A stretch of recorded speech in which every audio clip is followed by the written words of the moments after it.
There are a lot of freezing towers in TTS. Some fell off, some are forgotten, and one completely broke the game's balance. Frostbuster was so strong in fact that he was in the first recorded Voidcore win.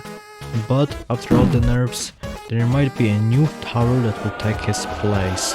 Snowballer. To understand what makes Snowballer so good, let's talk what made Frostbuster meta. So, he was always used as DPS with all detections, stall, defense melt, and on top of all that, pierce.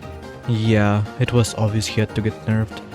He was more versatile than Engineer, and mind you, Frostbuster was supposed to be stall DPS and not jack of all trades. A lot about him got nerfed since then, but the most important thing is that he has lost flying detection, which is really huge, because only 4 different towers are able to stall flying enemies, where 2 of them don't have that good of a stall, and 1 of them is too expensive, meaning we're only left with one option.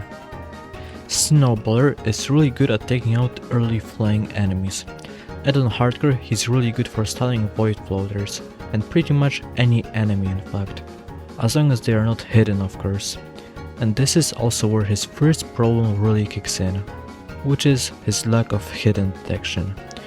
And this seems like a big problem on paper, but when you actually use Snowballer, you realize that this is not a problem at all. By the time they actually come out, you will have way more than enough cash to get towers with hidden detection, because you don't really need to spend that much for them to be good. Literally, he only costs 3.6k to max out, which is crazy. So getting them on wave 31 for void floaters is very easy.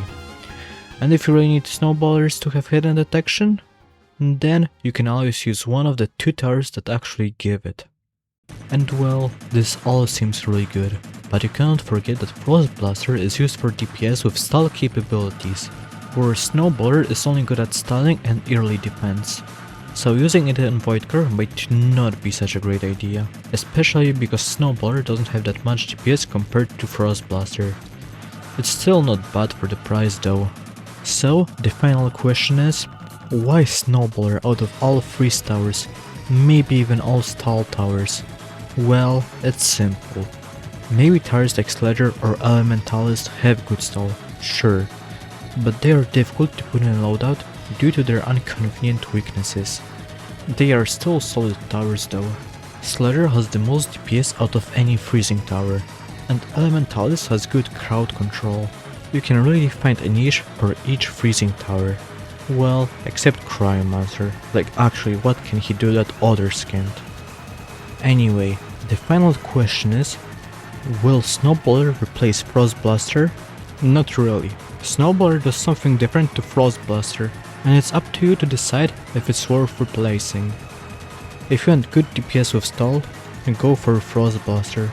If you want a cheap early game tower with flying detection and decent stall, go for Snowballer. Both are really good and can fit in different loadouts. But I'd love to hear your thoughts on some of the freezing towers. I'm very open to hear it. Thank you for watching and see you next time!